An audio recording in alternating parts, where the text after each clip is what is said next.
우리 가족들과 우리 온 국민들 가정과 일터에 넘치시기를 축복합니다. 이 우한 코로나 바이러스 때문에 국민들의 마음이 계속해서 좀 심란합니다. 이런 시간에 매일매일의 일상이, 정상적인 일상이 얼마나 소중한지 다시 한번 우리가 깨닫고 있고, 특별히 우리 하나님의 백성들, 예배자들은 마음껏 내가 하고 싶을 때 예배할 수 있다는 것, 주의 전에서 예배하는 것이 얼마나 큰 축복인지 그것을 뼈저리게 우리는 지금 체험을 하고 있습니다. 그럼에도 불구하고 우리는 어떤 상황에서도 예배하는 사람입니다. 하나님의 백성들은. 이 예배는 천국에서도 영원히 이어질 것입니다. 예배가 끊어질 수는 없습니다. 부르신 곳에서 나는 예배하네. 어떤 상황에서 예배하는 이런 우리의 영적인, 우리의 눈에 보이고 안 보이고 간에 하나님 앞에 예배하는 자리를 잘 지키시는 하나님의 백성들이 다 되시기를 축복합니다. 요즘에 이 코로나 바이러스 때문에 마스크 문제, 또 이것이 우리 국가적인 문제로 지금 등장하는 것을 봅니다. 많은 사람들이 걱정을 하고 힘들어합니다. 마스크 품절이라는 어떤 시인의 짧은 시에 이런 구절을 봤습니다. 너 때문에 답답한데 너 없으면 더 답답해. 이 얼마나 마스크 때문에 이래도 고생을 하고 저래도 고생을 하고 있는지 잘 보여지고 있습니다. 그저께 또 무슨 정부에서 마스크를 나눠주는 어떤 방법을 제시했는데 그것도 지금 제대로 지금 돌아가지 않고 이것 때문에 많은 고통을 또 겪고 있는 것 같습니다. 마스크를 사야 되는데 돈 있다고 살 수도 없고 백이 있다고 살 수도 없고 줄을 서도 살 수 없고 이게 마음대로 되지 않는 것이 세상에 이런 것이 있었나 그런 생각을 또 할 정도입니다. 왜 마스크가 모자랄까? 공장에서 많이 못 만들어내는 것일까? 어떤 사람들은 만들어내는데 수출을 많이 해서 그럴까? 뭐 어떤 것이 사실인지 확실하게 지금 알 수는 없습니다. 그런데 문제는 우리 인생에 사람이 살아갈 때 여러 가지 문제가 있어요. 부족한 문제가 있고 여러 가지 얽힌 문제가 있는데 이 문제를 어떻게 풀어갈 것인가? 이것이 중요한 것입니다. 이런 사태를 우리가 어떻게 하면 이겨낼 수 있을까? 극복할 수 있을까? 풀어나갈 수 있을까? 어떻게 하면 되겠습니까? 조금 양보하면 됩니다. 조금. 한 사람이 10장, 20장 사던 것을 좀 작게 사고 나보다 다른 사람을 더 낮게 여기는 예수님의 마음, 예수님의 긍휼한 마음을 가지고 다른 사람을 좀 배려하면은 정말로 이 세상이 이렇게 두려운 세상이 아니라 아름다운 세상, 더 복된 세상으로 만들어 가고 이 위기를 잘 극복해 갈 줄로 믿습니다. 오늘 말씀은 다시 우리가 팔복, 이 산상수훈의 말씀을 다시 묵상해 봅니다. 8번째, 팔복 중에서 이 5번째 말씀입니다. 긍휼히 여기는 자에 대한 축복입니다. 지금 요즘 시대가 참 많이 악해졌습니다. 옛날에는 그렇지 않았는데 지금이기 때문에 참 어렵고 힘들고 악하다 이런 생각을 많은 사람들이 합니다. 너무 사납게 되었습니다. 마음이 메말라졌습니다. 옛날에는 쫙 보면 오히려 남을 도와줘야 되겠다. 내가 못 사도 다른 사람이 사게 해줘야 이런 마음들이 거의 이렇게 많이 있었는데 지금은 좀 반대로 되었습니다. 조금만 건드리면 터지고 화를 내고 그냥 뭐 다른 사람들에게 사납게 달라드는 이런 세상이 되었습니다. 노약자, 여성을 대상으로 연쇄 살인을 한 이런 살인범들이 몇 명이나 지금 우리나라에 나왔습니다. 학교에 다니면서 자기보다 약한 그 학생들, 학교 폭력 가해자들, 이런 그 사람들, 경찰에서 그 면담을 해서 나중에 나온 제가 자료를 봤습니다. 왜 그랬느냐 말이지. 왜 너보다 약한 사람을 그렇게 지속적으로 괴롭혔는가 이렇게 물었더니 그 약한 자를 괴롭히면 거기서 쾌감을 얻는다 이렇게 이야기를 했어요. 여러분 이게 이런 말이 있습니까? 옛날에 없었던 말인 것 같은데 너무나 이기적이 되었습니다. 자기만 하는 것, 정말 눈에 보이는 것은 자기만 보이는, 조금 더 나면 자기 가족만 보이는, 남의 가족은 가족도 아니고 다른 사람은 사람이 아닌 것처럼 그렇게 보이니까 이런 지금 행동을 하는 거죠. 예수님 당시에도 그랬습니다. 로마 시대에 너무 악하고 이기적이고 사나운 시대였습니다. 안식일에 사람이 죽어가고 있는데 율법을 지켜야 한다는 명분 때문에 그것을 그냥 못 본 채 하는 이런 일이고, 부모가 굶고 있는데도 하나님께 그냥 헌금만 두둑히 바치면 된다, 이런 생각으로 무시하고 아이를 낳아서 마음에 들지 않으면 갖다 내버리는 이런 일도 있었습니다. 짐승보다 포악한 이런 모습이 사회에 만연하고 있을 때 예수님이 지금 그때 이 말씀을 하셨어요. 긍휼히 여기는 자는 복이 있나니 그들이 긍휼히 여김을 받을 것이며 했습니다. 여러분, 이 긍휼히 여긴다는 말은 내 마음의 상태가 아닙니다. 아, 저 사람 안 됐다, 안 됐네, 그런 마음 상태가 아니에요. 물론 그 마음이 먼저 있어야 되겠죠. 그런 마음이 있어서 그 사람이 어려움 당하는 그 상황에 나도 뛰어들어가서 그 사람과 똑같이 되어서 그 사람의 필요를 채워주는 것, 그것을 긍휼이라고 성경이 말씀하고 있습니다.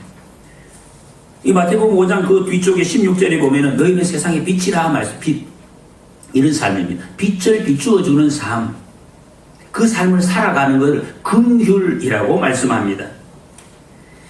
히브리어나 헬라어에 보면은 불쌍히 여긴다, 동일시하는 마음, 이런 뜻이 동일시, 옆에 다른 사람과 동일시하는 마음. 아, 참 불쌍하다, 일단 마음이 그런 마음이 들어야 돼. 불쌍하다, 너무 안 됐다, 그런 역지사지 마음, 그것을 가질 뿐만 아니라 그 어려움에 뛰어들어가는 것입니다.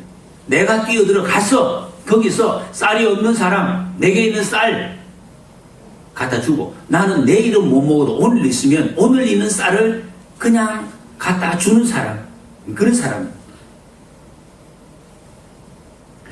잠언 14장에 보면 이웃을 없이 여기는 자는 죄를 범하는 자요, 빈곤한 자를 불쌍히 여기는 자는 복이 있는 자니라 그랬습니다. 성경에서 원칙적으로 여러분, 긍휼이라는 것은 사람의 마음이 아니에요. 사람에서 나온 것이 아닙니다. 하나님의 사랑, 하나님이 하실 수 있는 그 사랑, 하나님의 마음, 예수님의 심성, 이것을 긍휼이라고 표현하고 있습니다.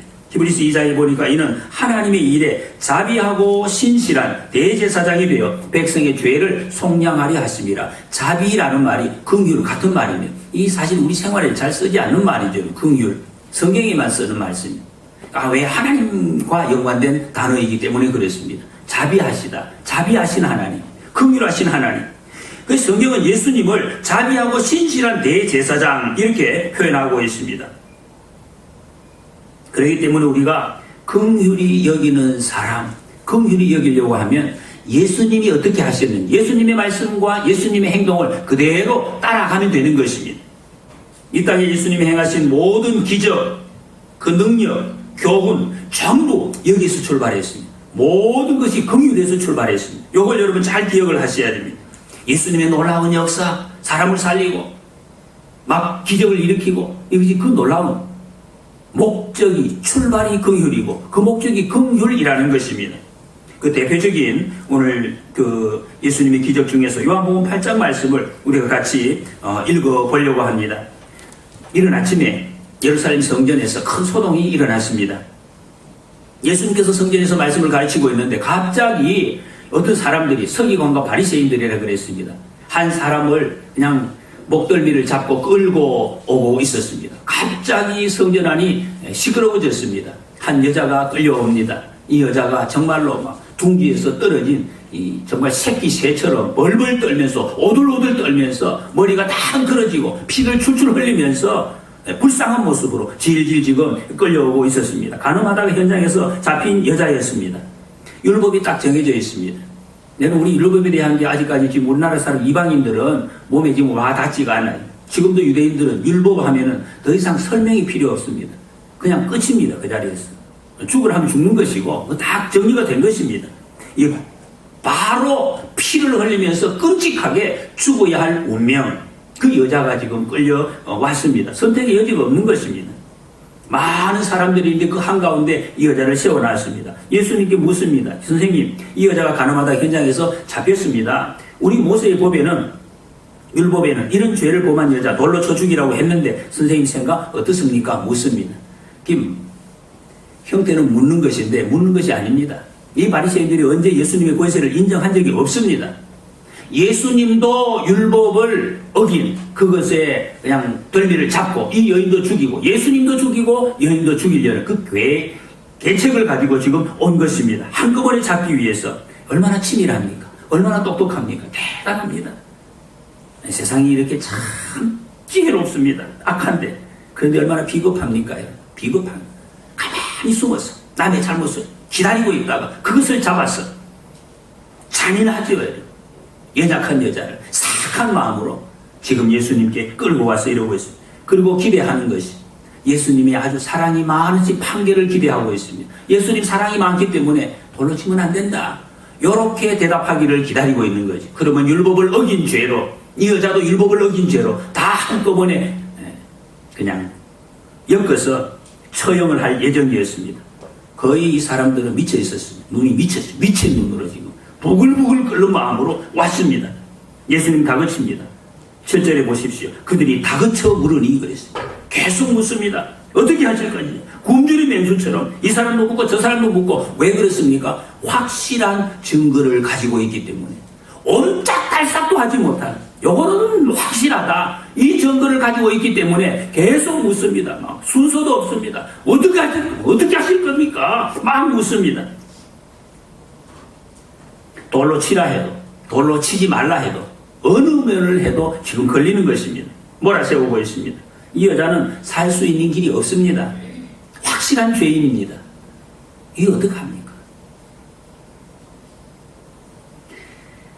아마 이 고발하고 있는 사람들, 이때 마음은, 이보다 더 완벽한 계획은 없다, 이러면서 마음속에 아마 미소를 지으면서 이런 말을 했을 것입니다. 이때 예수님은 얼마나 난처했겠습니까? 그때 예수님이 하신 모습, 땅에다가 글을 쓰셨습니다. 여러분, 이 긴급한 상황 때 우리 같으면 어떻게 하겠습니까? 좀 기다려보라고, 좀 참아보라고, 이거 한번 좀 용서해주자, 뭐 이렇게라도 말할 수 있겠죠. 예수님은 침묵하셨습니다. 신명기 22장에 보면, 율법에 보면은 간음한 사람은 반드시 남자 여자 둘을 같이 데리고 와서 처리를 해야 된다, 그렇게 되어 있습니다. 예수님은 율법에 대해서 많이 알고 계십니다. 너희들은 율법대로 하지 않았다라고 지적할 수도 있는데 그것도 지적하지 않으셨습니다. 그냥 침묵하셨습니다. 논쟁하지 않았습니다. 논쟁이 필요가 없습니다. 땅에다가 글씨를 썼는데 이 모습을 이 하재성이라는 목사님이 이런 표현을 했어요. 아주 참 재미있는 표현이에요. 수만 개의 벼락이 떨어지는 것처럼 예수님은 정죄와 고발의 벼락들을 홀로 고스란히 받아내는 피레침과 같으셨다, 이렇게 표현하고 있습니다. 보십시오. 한 사람이 있는데 주위에 있는 수많은 사람들이 막 퍼붓고 있습니다. 이 벼락처럼 퍼붓고 있는데 그 벼락을 예수님이 피레침이 되어서 다 받아서 땅에 글을 쓰시면서 이걸 땅으로 지금 내려가게 하고 있는 이런 모습으로 표현을 했다는 것입니다. 예수님께서 무슨 글을 쓰셨는지 모릅니다. 그 사람들도 궁금했겠죠. 무슨 글을 쓰시나. 우리도 궁금하지만 성경에 그 내용이 나오지 않습니다. 쓰시고 나서 예수님이 일어서셔서 말씀을 하셨습니다. 너희 가운데 죄 없는 사람이 먼저 이 여자에게 돌을 던져라. 죄 없는 사람, 그리고 그것도 먼저 돌 던져 와라. 여러분, 이 한마디 말씀에 수많은 사람들이 미치듯이 날뛰던 그 흥분이 얼음물을 끼얹은 것처럼 조용하게 되었습니다. 수많은 볼트의 그 벼락이 땅속으로 다 사라지고 없어진 이런 모습이 되었다는 것입니다. 전혀 서기관과 바리새인들이 예상하지 못한 그런 대답이었습니다. 얼마나 충격을 받았으면, 여러분, 이런 상상이 되십니까? 이 벼락이 떨어졌는데 전기가 거기 있다가 순식간에 다 사라졌을 때 힘이 다 빠져버립니다. 돌을 들고 왔는데 이 돌을 손에 들고 있을 수 없을 정도로 힘이 다 빠져서 덜덜 떨리고, 그래서 돌을 전부 놓아버렸습니다. 돌을 던지고 어른도 아이도 하나씩 둘씩 다 돌아갔다 그랬습니다. 다 돌아갔습니다. 기적이 일어난 거죠, 여러분. 반드시 죽어야 되는데, 안 죽을 수 없는데 죽지 않고 다 돌아갔습니다. 이 사람들이 올 때는 무리를 지어 왔습니다. 전부 모여서 가자, 이렇게 왔습니다. 가자. 무슨 마음일까요? 저 여자, 더러운 여자, 추악한 여자, 저 여자보다는 나는 깨끗하다, 저것보다는 내가 깨끗하지 않나, 이런 마음으로 정말 분기충천해서 이 여자를 끌고 왔습니다. 근데 예수님의 말씀을 딱 듣고 보니까 자기가 부끄러워졌습니다. 자기 죄가 보였다는 것이죠. 서로 얼굴을 보기가 민망했습니다. 아주 부끄러워졌습니다. 내가 죄인이라는 것이 깨달아졌습니다. 그래서 혼자씩 돌아갔습니다. 다 떠나고 예수님과 이 여인만이 남았습니다. 예수님이 이걸 보시고 말씀합니다. 여자여, 너를 고발하던 그들이 어디 있느냐? 너를 정죄한 자가 없느냐? 대답하되 주여 없나이다. 예수께서 이르시되 나도 너를 정죄하지 아니하노니 가서 다시는 죄를 범하지 말라 말씀하십니다. 율법주의자들, 법을 따지는 율법주의자들, 이 사람들은 죄 지은 사람은 더 이상 기회가 없습니다. 죄를 지었죠. 죽을 죄를 지었기 때문에 반드시 죽어야 이 상황이 끝이 나는 것입니다. 그런데 예수님은 다시 한번 기회를 주십니다. 여러분, 율법주의자는 다른 사람의 죄를 아주 민감하게 봅니다. 무엇을 잘못하나? 무슨 실수를 했나? 무슨 나쁜 짓을 했나? 무슨 더러운 짓을 꾸미나? 여기에 관심이 있습니다. 그러나 예수님은 그 죄를 죄가 아니라고 말씀하지 않습니다. 죄는 죄로 인정을 하시되 다시 기회를 주십니다. 다시 믿어주십니다. 예수님의 그것이 긍휼입니다. 예수님의 긍휼. 그런데 예수님의 긍휼은 반드시 자기가 죄인이라는 것을 고백을 전제로 한다. 이걸 여러분 잘 아셔야 돼요. 어떤 분들은 예수님 용서해 주신다 그러니까 아무 고백도 안 하고 예수님이 용서한 이러고 그러면 안 됩니다. 죄의 고백을 전제하는 것입니다. 결단. 나도 너를 정죄하지 아니하노니 가서 다시는 죄를 범하지 말라. 결단해라. 예수님은 과거의 죄 때문에, 과거의 죄, 내가 오늘 이전에 지은 죄 때문에 너는 더 이상 희망이 없다 이렇게 말씀하지 않습니다. 한 번도 예수님은 죄인 보고 그렇게 말씀하신 적 없습니다. 나도 너를 정죄하지 않는다. 다시 기회를 준다. 다시는 죄를 범하지 말라 말씀하십니다. 왜? 예수님의 긍휼은 죄보다도 더 소중한 생명, 그 생명을 더 귀하게 보시기 때문입니다. 예수님은 추악하고 더러운 여자에게서 이 죄보다 더 귀한 그 생명을 보신 거예요. 그 가운데 하나님이 주신 생명의 소중함을 보셨다는 것입니다. 여러분, 이 여인뿐만 아니라 우리 주님은 모든 사람, 여기 앉은 저와 여러분들 뿐만 아니라 이 땅에 있는 모든 사람들의 그 생명을 소중하게 보십니다. 아주 소중하게 보십니다. 이사야 43장에 내가 내 눈에 보배롭고 존귀하며 내가 너를 사랑하였은즉 내가 내 대신 사람들을 내어주며 백성들이 내 생명을 대신하리니. 하나님이 우리를 보시는 그 눈길은 긍휼, 보배롭게 사랑하시는 눈으로 보십니다. 할렐루야. 이걸 우리는 아셔야 해요. 하나님이 나를, 저 사람을 어떤 눈으로 지금 보고 계시는지 이것을 우리는 먼저 알아야 됩니다. 근데 우리 위에 우리는 그렇게 안 보여요. 옆에 보면 한번 보십시오, 여러분. 이 보배롭고 사랑스럽고 존귀하게 보이십니까? 저 사람 지금 아닌데 저런 죄를 짓던데 지나가다 죄 짓는 거 봤는데 저 더러운데 이렇게 보이는 거예요. 왜 그랬습니까? 그렇게 됐어요. 원래는 보화였는데, 원래는 소중한 정금이었는데 그 위에 죄가, 먼지가 계속해서 쌓여서 이제는 이걸 어떻게 벗겨낼 수도 없는 아주 더덕더덕 붙어있는 더러운 모습만 그때 쌓여있기 때문에 어떻게 합니까?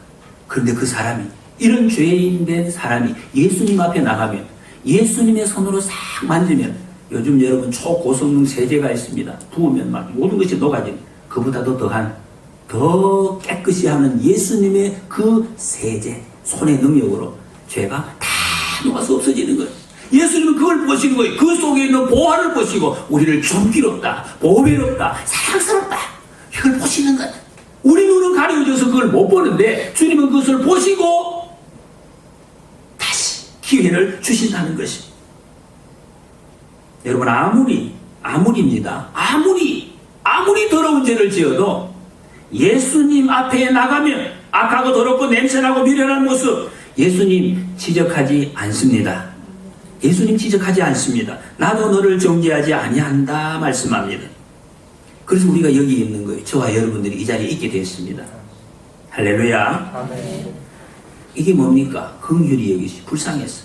여러분, 하나님이 우리를 왜 구원해 주셨습니까? 왜 구원해 주셨어요? 불쌍했어. 불쌍해서 구원해 주신 거예요. 저 그대로 놔두면 영원히 죽어서 지옥불에 가서 떨어져. 그것을 볼 수가 없어서 긍휼히 그냥 안 된다. 그냥 계시지 않고 그 자리에 뛰어들어 가셨습니다. 불쌍한 자리에 뛰어들어 가셔서 온몸을 던져서 피를 흘리시고 우리 구원해 주셨습니다. 이것이 예수님의 긍휼, 하나님의 긍휼, 자비하심입니다. 베드로전서 2장에 너희가 전에는 백성이 아니더니 이제는 하나님의 백성이요 전에는 긍휼을 얻지 못하였더니 이제는 긍휼을 얻은 자, 우리 구원을 가지고 긍휼을 얻었다 이렇게 표현하고 있습니다. 예수님 우리 모습을 보실 때에 긍휼히 보십니다. 긍휼히. 왜? 예수님 존재 자체가 긍휼이라는 긍휼. 우리가 병들었을 때, 마음 아파할 때, 굶주릴 때, 괴로워할 때, 외롭고 쓸쓸할 때 우리를 불쌍히 여기십니다. 불쌍히. 우리는 그 불쌍히 여김을 받은 사람들. 여러분, 그러므로 우리도 불쌍히 여기는, 긍휼히 여기는 삶을 살아야 되는 것입니다. 빌립보서 2장에 너희 안에 이 마음을 품으라. 곧 그리스도 예수의 마음이니 그랬습니다. 우리 마음이 예수님 마음이 돼야 돼요. 어떤 분이 예수님의 혈액형이 뭔가, 예수님의 혈액형 아십니까? C형이라고 그랬습니다. 이 C형, 예수님의 모든 사역, 모든 교훈 전체가 다 영어로 보면 컴패션, 긍휼이다. 그래서 C형이다. 이렇게 이제 이름을 붙인 사람이 있습니다. 여러분, 우리도 예수님의 피가 우리 속에 흘러야 되는 사람입니다. 성찬식 할 때 우리 그렇지 하지 않습니까? 예수님의 살과 피가 우리 속에 들어가서 그렇게 변화되도록 기도하는 것처럼 긍휼히 여기는 사람, 예수님의 피, 다른 사람을 정죄하지 않습니다. 예수님의 피가 흐르는 하나님의 백성은 다른 사람 정죄하지 않습니다. 가능성 없어 보이는 사람에게도 다시 한번 기회를 주십니다. 그렇게 죽어야 되는 것입니다.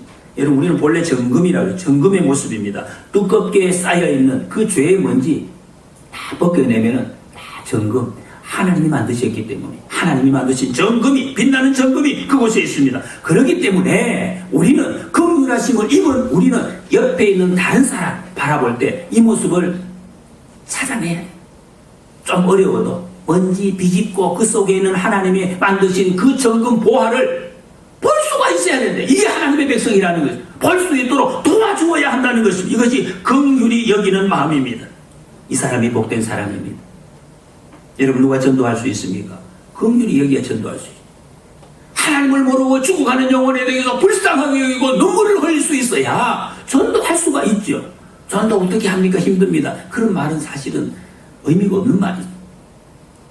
예수님의 마음을 안다면, 여러분, 예수 믿지 않는 옆에 주위에 친구들이 있습니까? 제 친구들 중에서도 예수 믿지 않는 친구가 있습니다. 제가 어릴 때 동네에서 같이 자랐던 중마고, 정말로 어릴 때부터 자란 친구, 아직도 예수 안 믿는 친구가 있어요. 이 친구는 제가 몇십 년 동안 잘 만나지를 못했어요. 그런데 가끔씩, 정말 가끔씩 전화가 와요. 꼭 밤 한 11시 요 어간에 전화가 오는 거예요. 전화가 와요. 정아야. 저보고 옛날 정아야. 목사님도 그래요. 왜 전화했느냐. 처음에 제가 그 친구 전화 받을 때 별로 좀 탐탁지가 않아요. 예수도 안 믿고 나하고 별 없는데 왜 전화를 해가지고 왜 전화했을까? 제가 그 전화를 받으면서 그런 생각이 들더라고. 왜 이렇게 전화 안 하다가 가끔씩 전화를 하는가? 그것도 밤에 술 마시고. 인생이 허전한 거예요. 너무 허무하니까. 아마 다른 곳에 다 이렇게 전화할 데가 없었던가 봐. 목사한테, 친구한테 전화했어. 예수님 믿으라. 교회 나가라, 친구야. 예수님. 그럼 그러더라. 친구야, 날 위해서 기도 좀 해달라고. 내가 기도하지. 빨리 나가라. 예수님 믿고, 예수님 믿으면 거기에 길이 있다. 제가 처음에는 좀 귀찮은 마음이 있었습니다만은 요즘 정말 불쌍하게 내한테 전화해준 게 고맙고 참 그 영혼이 불쌍하게 느껴집니다. 긍휼히 여기는 자는 복이 있나니 그들이 긍휼히 여김을 받을 것이며. 여러분, 이 말씀은 정말로 너희가 하나님의 긍휼하심을 힘입었다면 하나님께서 그 긍휼하심이 하나님께서 확증해 주셨다, 이 말씀입니다. 긍휼하게 되면 그게 제일 큰 복이다라는 말씀입니다. 여러분, 우리가 하나님의 긍휼하심, 하나님의 구원을 경험했다면은 긍휼이 여길 수밖에 없는 삶을 살아야 되는 것입니다. 이런 이야기와 같습니다. 여러분, 강도, 이 어떤 사람이, 젊은 사람이 너무너무 힘들어가지고 은행 강도로 하려고 계획을 짰습니다. 계획을 짜고 하룻밤에 캄캄하게 됐을 때 복면을 하고 막 무기를 준비하고 은행 강도를 털러 가는 거예요. 가다가 목사님을 만났어요. 이 한 명이 딱 보니까 이 자세가 아무리 이게 감추었다 해도 모자를 쓰고 가는데 여기 발걸음을 딱 보니까 저기 이 교회 청년이 뒷덜미를 잡았어요. 이놈은 어디 가느냐 말이에요. 그래가지고 목사님이 잡혀가지고 하나는 잡혔어요. 잡혀가지고 이제 은행으로 못 들어가고 그냥 좀 꿀밤 맞고 두드려 맞고 이제 잡힌 거예요. 근데 하나는 갔어요. 은행 강도로 가는 거예요. 은행에 이제 털로 싹 들어갔어요. 그 털다가 잡혔어요. 경찰에 잡혔어요. 그래가지고 이 잡힌 친구는 이제 다음날 그 유치장에 이제 갇히는 시세가 되었습니다. 이 목사님께 잡힌 이 친구가 우리됐습니다. 두 사람 완전히 달라졌어요. 하나는 죄인, 하나는 이제 다른 사람 죄인이 아니라고 이야기합니다. 그래가지고 다음날 면회를 갔어요. 갇혀있는 친구에게. 야, 이 친구는 뭐냐. 은행을 다 털고, 사실상 이 사람이 말이야, 똑바로 살아야지 그럴 수가 있나 말이야. 이렇게 말할 수 있습니까? 똑같은 거죠. 똑같은 시도를 하고, 똑같은 마음을 가지고 있고, 그랬으면서, 어떻게 그런 이야기를 할 수가 있느냐 말이야. 뭐가 다릅니까, 여러분? 이 두 사람이. 뭐가 달라요? 사람들은 그렇게 생각하죠. 너는 죄인 아니. 그렇게 할 수가 있습니까? 똑같이 죄를 지을 그런 형편에 똑같이 있었어요. 이미 마음으로 지었어요. 그런데 잡혔잖아요. 얼미로. 하나님의 간섭하심이 있었다는, 이게 성경은 은혜라, 은혜. 놀라운 은혜. Amazing grace. 하나님의 은혜를 입으면 내가 한 게 아니에요. 잡혔어요. 뒷덜미를 잡혀가지고. 그래서 못 들어간 거예요. 여러분, 세상에 악한 사람 많습니다. 히틀러, 김일성이, 김정은이, 저 지금 종교 사기꾼 이만희 막 욕을 하죠. 더럽다고. 그 사람과 우리가 뭐가 다릅니까? 죄를 지어서 흐르는 피, 죄의 본성은 똑같습니다. 똑같이 본성이 있는 거예요. 그런데 왜 저 사람들 저렇게 욕을 받아야 되고 우리는 괜찮은 사람 이렇게 살고 있습니까? 왜 그렇습니까? 한번 생각해 보세요. 똑같이 우리도 똑같은 저 사람들과 같은 짓을 할 수 있는 그 길을 가고 있는데 하나님이 간섭해 주신 거죠. 하나님이 간섭해 주신 거예요. 죄 지을만 하면 내 친구가 교회 가자고 끌어당겨주고, 죄 지을만 하면 성경 말씀이 생각나가지고 그 말씀을 읽게 되고, 죄 지을만 하면은 이렇게 또 예배할 수 있도록 예배당에 나오게 하시고, 죄 지을만 하면은 기도하게 하시고, 죄 지을만 하면 또 이렇게 SNS로 말씀이 또 들려오고, 죄 지을만 하면 어떤 방법으로 하나님이 은혜의 통로를 베풀어 주셨다. 죄 지을만 하면 교회에서 이렇게 직분을 주셔가지고, 나 이거 가야 되는데 내가 이 목사, 장로, 집사가 돼서 이런 일을 해가 되겠나, 이런 생각이 나게 하셔서 가지 못하도록 막아주셔서 오늘 이 자리에 우리는 있는 것입니다. 정말 나이가 된 것은 하나님의 은혜로 된 것이라 이렇게 고백한다면 우리는 긍휼히 여기는 삶을 살 수밖에 없다는 것입니다. 긍휼히 여기는 삶. 여러분, 우리 쌀쌀한 눈으로 이웃을 바라보지 마시기 바랍니다. 긍휼의 눈으로 이웃을 바라볼 수 있기를 바랍니다. 내가 긍휼히 여기야 할 사람 누굽니까? 중국 사람. 여러분, 중국 사람 너무 욕하지 마십시오. 잘못했죠. 잘못해도 우리는 그것을 지적하는 사람이 아니라 그들을 불쌍히 여겨야 할 사람. 전염병 방제를 위해서 애쓰는 보건당국자들, 잘못했다고 잘못했을 수 있죠. 그러나 우리는 그 지적하는 사람은 아닙니다. 불쌍히 여겨야 할 사람. 병원 관계자들, 의사, 간호사들, 우리 공무원들, 특히 우리 가족들, 내 배우자, 자녀들, 부모님, 불쌍히 여겨야 할 사람들입니다. 나같이 성격 이상한 사람하고 같이 반나주로 밥 먹어주고 옆에 있어주고 이해해주고 교제해주는 거, 이거 보통 일이 아닙니다. 불쌍히 여겨야, 긍휼히 여겨야 할 대상이라는 것입니다. 너무 감사한 거죠. 그리고 이런 믿음의 가족들, 여러분 믿음의 식구들, 세상에 이런 사람 어디 있습니까?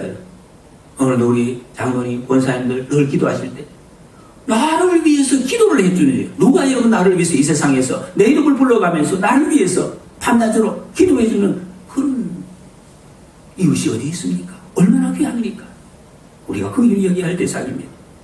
여러분, 긍휼히 여기는 자에게 하나님의 긍휼이 약속되어 있습니다. 긍휼, 동일시 여기는 마음이라 그랬습니다. 불쌍히 여기는 마음, 그 속에 내가 들어가는 마음, 이런 마음 가진 사람에게 하나님의 축복을 약속하십니다. 이사야 58장에 보면 줄인 자에게 내 심정이 동하며 그 속에 들어간다는 것입니다. 같이 될 때 괴로워하는 자의 심정을 만족하게 하면 내 빛이 흑암 중에서 떠올라 내 어둠이 낮과 같이 될 것이며 여호와가 너를 항상 인도하여 메마른 곳에서도 내 영혼을 만족하게 하며 내 뼈를 견고하게 하리니 너는 물된 동산 같겠고 물이 끊어지지 아니하는 샘 같을 것이라. 아멘. 예수님 품 안에서 긍휼히 여김을 받고 우리도 긍휼히 여기는 자가 되어서 하나님께서 항상 인도하시는 인생이 되시고 우리 인생의 어둠이 다 물러가고 질병과 전염병, 인생의 메마른 길에서도 영원히 만족함을 얻고 건강하게 되어서 물된 동산 같은 복된 삶을 살아가시기를 축복합니다. 아멘. 같이 우리 기도하시겠습니다. 한 목소리로 이 시간 우리 합심해서 오늘 말씀을 기억하며 기도하십니다. 하나님, 나를 긍휼히 여겨주신 은혜에 감사합니다. 나를 긍휼히 여겨주신 하나님의 은혜를 정지하지 않고 다시 기회를 주신 하나님께 감사의 기도를 드리시고 나도 긍휼히 여기는 삶을 살게 하옵소서. 긍휼의 눈으로 이웃을 바라보게 하옵소서.